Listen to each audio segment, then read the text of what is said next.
káàbọ̀ padà sórí ètò gbogbo ẹ̀yin tẹ́ ń wò mí nínú ilé. Mo lérò pé ẹ ń bá mi fi ọkàn bá gbogbo ẹ̀ lọ lọ́kàn jọ̀kan. Ẹ wá bá mi ṣe nǹkan kan. Fóònù yín ẹ jẹ́ kó wà lẹ́gbẹ̀ẹ́ torí a máa tó pe nọ́mbà. Bẹ́ẹ̀ náà ni báírò ẹ jẹ́ kó wà lẹ́gbẹ̀ẹ́ yín torí a tó kọ àdírẹ́sì lẹ̀, a dẹ̀ kọ nọ́mbà wọn lẹ̀ àti nọ́mbà Dr. Aquila àti nọ́mbà Aquila gangan. Máa tó fún yín nọ́mbà wọn tẹ́ fi bá wọn sọ̀rọ̀. Ṣùgbọ́n ní ìsìn mo fẹ́ bẹ̀rẹ̀ lọ́wọ́ yín dókítà Aquila. Báwo ni ìrìn àjò yẹn gangan ṣe bẹ̀rẹ̀ fún yín àti wípé níbo lẹ dé dúró ní ìsìn? Àtìgbà tẹ́ ti bẹ̀rẹ̀ sí ní jẹ́ Dr. Aquila. Ǹjẹ́ ó ní àwọn testimony tẹ́tí ní lábẹ́lẹ̀ tí Aquila gangan ò mọ̀ kó tó di wípé wọ́n ṣẹ̀ṣẹ̀ wá ń rí ni? Àbí ó ní àwọn kankan tẹ́ ti rí tó ti ń ṣẹlẹ̀ ní ìsìn tó dẹ̀ ṣì ń ṣẹlẹ̀ lọ́wọ́lọ́wọ́ tó máa tún máa ṣẹlẹ̀ lọ? Bẹ́ẹ̀ni, ẹ ṣé gan-an. Jerry, ìgbà tá a kọ́kọ́ bẹ̀rẹ̀ àwọn natural products train so many people wọ́n wà ń ta tó ń lo tablets òyìnbó ó máa lo lọ́sàn-án láàárọ̀ lọ́sàn-án àtàlẹ́ bó wọn kì í rí result. Ẹnìkan wà tó ń pè tablet burden of tablets kí wọ́n máa lo tablet kí wọ́n máa lo 2 láàárọ̀ 2 lọ́sàn-án 2 lálẹ́.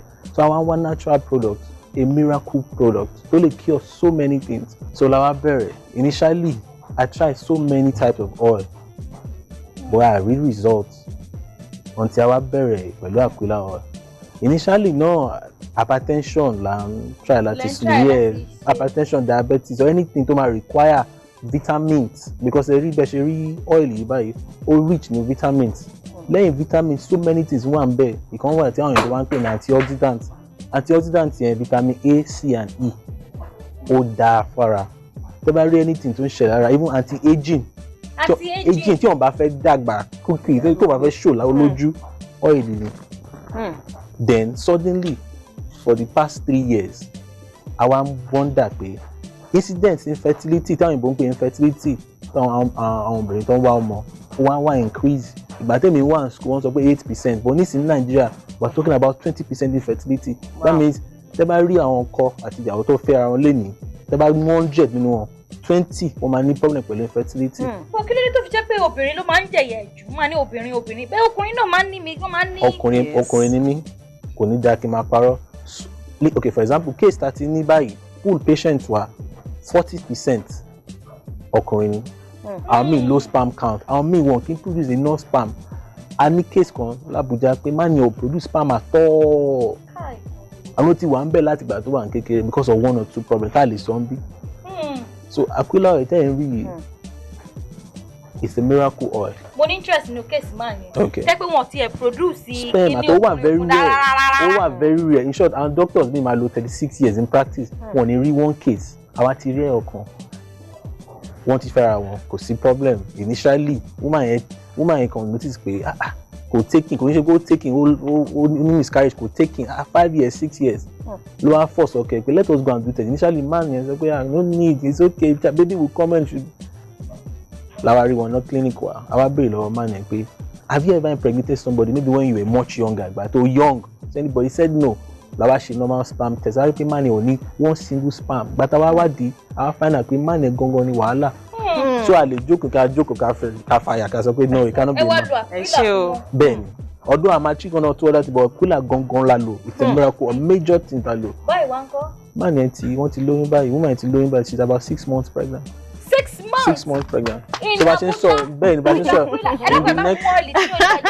ẹ bá mú àsìkò ti tó èmi náà máa mú tèmi. bá ṣe ń sọ báyìí ní next 3 months maybe March ẹ máa gbọ́ kó woman yẹn ti bímọ. mo gbé kí ló dé ọ̀yàdọ̀ ọ̀yìn mọ́ìmọ́ì ọ̀yà Aquila náà rẹ̀ ọ̀yàdọ̀ 6 months. Ǹjẹ́ ó ní any other testimony? So many testimony pọ̀ ibo la fẹ́ bẹ̀rẹ̀ we give glory to God Ọlọ́run ló lògo. Pilot study ta kọ́kọ́ bẹ̀rẹ̀ pẹ̀lú ẹ̀ ní polycystic ovarian syndrome ní àwọn òyìnbó máa ń pè ní PCOS. Tẹ́ bá wà ní time a rí pé àwọn obìnrin míì wọ́n dàbọ̀ ọkùnrin wọ́n láyà àyà wọ́n fẹ̀ bí tó obìnrin then wọ́n máa ń ní irun ní irúgbọ̀n lára àwọn míì wọ́n kàn máa notice pé kí ló dé ẹ máa rí àwọn míì wọ́n máa ní ibi ẹbí wọ́n máa ní irun ọgbọ̀n tó pọ̀. Àwọn notice pé bá ṣe ń treat wọn àwọn ń lo oil àwọn ń lo Aquila àwọn notice wọn difference wà ṣe rí wọn bẹ́ẹ̀ 3 things tó máa ń complain nípa wọ́n máa ní menstrual irregularities. Yeah, I'm about to go there. Bẹ́ẹ̀ ni wọ́n máa rí menses month wọ́n ní rí next month. I mean, in short, I need many patients pé this year that one just once not to read. In short, every woman should see it every month, but I mean once in a while, marry. Then woman need problem. I mean, man, láyé man, I mean, one come and feel. The major reason to man feel present me infertility. One, one ti fuck up, one wrong be. That's the only thing they'll present with. Now, kí ni iṣẹ́ AQUILA pẹ̀lú menstrual disorder? Okay, but she AQUILA ten way. Are rich, bí mo ṣe sọ, in antioxidants. Vitamin A, vitamin C, vitamin E. But she vitamins, but one man sọ fún vitamins helps the body in fighting infection, in boosting your immune system. So all it then we man sort out the problems here. Although I might need like to say one or two other things, but main treatment one ni AQUILA oil ten we. Ǹjẹ́ tí àwọn èèyàn bá wá sí ọ̀dọ̀ yín tó bá pè yín tó ń book fún appointment láti rí yín, ǹjẹ́ ẹ máa fún wọn lákòókò láti ṣàlàyé fún wọn ní kíkún nǹkan tó ń ṣe wọ́n? Ṣé táwọn èèyàn bá dọ́dọ̀ yín ẹ kó gbàkúlà lé wọn lọ́wọ́ ni, àbí ẹ máa wádìí nǹkan tó dé, nǹkan tó ṣẹlẹ̀, níbo náà bá dé, níbo náà ń lọ, kí ni nǹkan tẹ́ lè ṣe sí kẹ́ tó gbé àkúlà lé wọn lọ́wọ́? Sherry, most of the cases that rí tó bá dé wọn mọ diagnosis wọn mọ problem. Ọmọ kan tó ń ṣe wọn rárá. Wọn kàn sọ pé àti farara fún 6-7 years àti lọ́mọ àti even tó ń ṣe miscarriage lọ́mọ. Àwọn míì máa wá menstrual regular máa rí àwọn sísí kan tó máa ti ń rí menses wọn báyìí ìjà ni iṣẹ́ ọkọ máa bá ọ partner wọn máa bá wọn sọ̀rọ̀ pé o sí ní labour òun ké báyìí nítorí tó bá wà ní labour nǹkan so many stories. Àwọn ní menstrual pain menstrual regularity. Ṣé wà lára wọn? Ṣé pé tí bá fẹ́ ṣe nǹkan oṣù báyìí ẹ̀yin máa dùn mí ní máa dùn mí ni. Ìgbà tí mo kéré ń gbà rẹ̀ tínú bá ti ń dùn mí tẹ́yìn dùn mọ́ mi àní ẹ̀yin ló wá fi bímọ. Òun lè jẹ́rẹ́ bá oníká tẹ́tẹ̀ yín bímọ. Òun lẹ́yìn máa ń dùn nínú rẹ̀. You know, wọ́n láti bí oṣù 6 tí mo ti ń lo AQUILA. Bí mo bá bẹ̀rẹ̀ àlejò mi ní ìsìn lára aṣọ mi ni mo ti máa ń mọ̀. Mi ò mọ̀ mọ́ kí n ṣe tẹnu máa ń sọ ní gbogbo ìgbà. Wọ́rọ́wọ́ ni mi tiẹ̀ ní mọ̀. Pápá ò fi pé kíní kan movement kan lára mi. Even the ulcer tí mo ní mo máa ń sọ. Mo ní ulcer patient ni mí.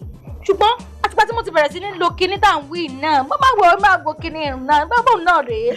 Tó dẹ̀ wá di pé ó sọ̀rọ̀ ẹ̀ di gbogbo nìṣe. Now, kí ló fà tó jẹ́ wípé AQUILA gangan lẹ́yìn láàyò? Bí another coconut oil pọ̀ káàkiri àbí ṣùgbọ́n kí ló dé pé AQUILA coconut oil gangan ló ń ṣe iṣẹ́ tí Ọlọ́run dẹ̀ ń tì yín lẹ́yìn? Sherry, àwọn Yorùbá máa ń sọ pé to solve a problem you must know the problem. Ṣóyìn ìwé tí àwọn Yorùbá máa ń kó yẹn. Sherry, tá bá dé Abuja or most of our centers àwọn pé a ní hospital kò kí n ṣe pé link treatment a máa wá láti wádìí tá bá wádìí dẹ̀ a máa mọ solution. Ṣóyìn so tá bá wá hospital a máa ṣe gbogbo test tó ń ṣe lẹ́ni hospital everywhere a máa ṣe gbogbo test a máa wá problem tá bá ti rí problem yẹn tá okay eléyìí ló ń fa eléyìí ló ń fa yìí then a máa wá bẹ̀rẹ̀ treatment bẹ́ẹ̀ ṣe rí oil àmọ́ oil tó wà ń ta bọ́ eléyìí ló ń pè ní cold press kò sí impunity or ìdọ̀tí kò sí ìdọ̀tí inú ẹ̀ tẹ́ bá rí ó clear ìṣọ́ tẹ́ ẹ̀ bá ẹni tó ń lògùn tó bá gbàgbé ìgò ojú ẹ̀ sí ó lè lo ilé máa fi yàn ó clear so it's very clear bó ṣe clear tó now bẹ́ẹ̀ ṣe rí oil báyìí kò sí one single impurity or dọ̀tí níbẹ̀ then àti fortify oil pẹ̀lú vitamin A so kò kí n ṣe pé ó ní other vitamin that tún fortify ẹ̀ sí so that anybody tó ń lo eléyìí knows that you're getting complete nutrients, complete oil, complete antioxidants eléyìí then bẹ́ẹ̀ ni ẹ lè mú kò kí n ṣe gbogbo oil tẹ́ máa rí ìtàlẹ̀ ẹ lè lò most of them ẹ máa lò lára ẹ lè mú but eléyìí you can use it ẹni tó lóyún ó lè lò. Ó yẹ mú wò. Èmi gan máa jọ ó yẹ mú wò ẹja wò àbí ẹbí ẹja mú wò ẹ mú wò dókítà mú wò. Ẹ má gbàgbé o ṣíbí mẹ́ta. Mi rí ẹ̀kọ́ tó lẹ́gbẹ̀ẹ́ ẹjẹ́ báyìí. Bẹ̀ṣẹ̀rí oil is the best oil in the world. Ẹ lè fi ẹ lè so ẹ fi so oúnjẹ. Tó bá di ṣe salad tán ẹ lè dà sínú ẹ lè mú pẹ̀lú spoon ẹ lè dára ẹ fi lè ṣe. Àwọn tó ń lóyún àwọn ọmọdé o anybody. Ẹ ṣe tẹ̀dá fún àwọn olóyún. Àwọn tó wá wà nínú oyún kọ́ ṣé wọ́n lè lò. wọ́n lè lò in case I'm sure a ní case kan early last year ìgbà tó lóyún for the first 3 months that's her first pregnancy ó wá ń bí ẹmọ ẹni tó ti lóyún rí young girl ó wá ń bí every time so that first 3 months yẹn oṣù mẹ́ta yẹn kò jẹ anything much so ọmọ yẹn wá kéré nínú ẹ̀ ìgbà tó wá ń present at 6 months but 6 months yẹn ọmọ yẹn wá jọ ọmọ tó dàbí 4 months so there was a lag don't pay in lag that means age ọmọ yẹn kò correspond to the actual size ẹ̀ nínú kùn bẹ́ẹ̀ ni so I find out pé woman yìí that first 3 months first oṣù mẹ́ta yẹn tó jẹ anything the baby could not go the only thing that woman ìgbà tó wá ní AQUILA oil kò lo anything ó mọ AQUILA ní. lẹ́yìn ìgbà tá a treat ẹ̀ fún malaria tán ó ní àìsàn jẹ́. ẹ máa mú tán lórí ètò ẹ máa AQUILA tán lórí ètò. náà wá bẹ̀rẹ̀ AQUILA in short by the time that take delivery ọmọ yẹn tó bá jẹ́ pé à ń parọ́ ni ó máa wà obvious but this is true story ó wà documented in short in the next couple of months ẹ máa rí lórí internet wà lórí site wa a máa print gbogbo ẹ máa rí pictures in short a fẹ́ create support group so everybody tó ti lo AQUILA oil tó ṣiṣẹ́ fún wọ́n máa ní support wọ́n máa sọ̀rọ̀ wọ́n máa chat níta ń pè ń chat at 9 months ìgbà tí wọ́n máa bímọ tẹ́ bá rọ́ ọmọ yẹn adequate weight for birth or birth weight kò sí any problem the child was shining hair was dark everything so 3 months ó kún yẹn ó gain gbogbo weight tó ti lost tẹ́lẹ̀. pẹ̀lú kíní tá à ń wí. Sherry the major thing ẹni tó lóyún the major thing tó ní tẹ́ bá lọ sí hospital ẹni tó bá lóyún ẹ máa rí pé wọ́n fún ọ ní yellow tablets kan èèyàn ló ń pè vitamin wọn pé vitamin B folic acid fesulate gbogbo ẹ ló wà ń bí this comes even more natural. no ẹ dúró mi tẹ̀lé yẹn now ẹ sọ fún mi wípé gbogbo àwọn oògùn tó ń kó àwọn aláboyún nílé ìwòsàn pátápátá bẹ́ẹ̀ni ló wà nínú ọ́ìlì. bẹ́ẹ̀ni gbogbo ẹ̀ bẹ́ ṣe rí. ok ẹ jẹ́ kí èmi náà jẹ́wọ́ mo fẹ́ jẹ́wọ́ mo bímọ lónìí mo bímọ ìkan náà àwọn àbúrò mi ni ló bá lóyún ọmọ kejì nínú anyway ń bá fún ní AQUILA ó ní àǹtí mo ní má wọrí iṣẹ́ àgbà mi gbọ́ àǹtí mi lè gbà mí gbọ́ ọlọ́run dẹ̀ ṣe ọlọ́run fún mi sọ ó dẹ̀ bẹ̀rẹ̀ sí ní lo AQUILA dókítà ó bímọ lónìí you know ọmọ tẹ bá rí bọ́mọ yẹn ẹ̀ ní sọ pé wọn ò lo oògùn sí rárá ṣùgbọ́n gbogbo ẹ̀yin tẹ̀mí nínú ilé yẹ ká lọ sílé agbára AQUILA ó ń ṣe bẹ̀bẹ̀ ọlọ́run ń dúró tì wọ́n ó fẹ́ kí gbogbo obìnrin pátápátá gbogbo ẹ̀yin ìyá nínú ilé gbogbo ẹ̀yin bàbá wọn tẹ̀lé bá fẹ́ ṣe lọ́kọláya gan AQUILA náà ni the best láti lò tá a bá padà dé ẹ mọ̀ mọ́ sọ lẹ́ẹ̀kan ẹ mú báírò sí tòsí ẹ kọ nọ́mbà ẹ kọ àdírẹ́sì lẹ̀ ẹ dé ká lọ sílé agbára náà gbogbo ẹ̀yin tèmi nínú ilé tí mo bá padà dé àti èmi àti AQUILA doctor àti AQUILA mama lájọ máa wọlé dé o nítorí pé ọ̀rọ̀ sì ń tẹ̀ síwájú ẹ kú dédé àsìkò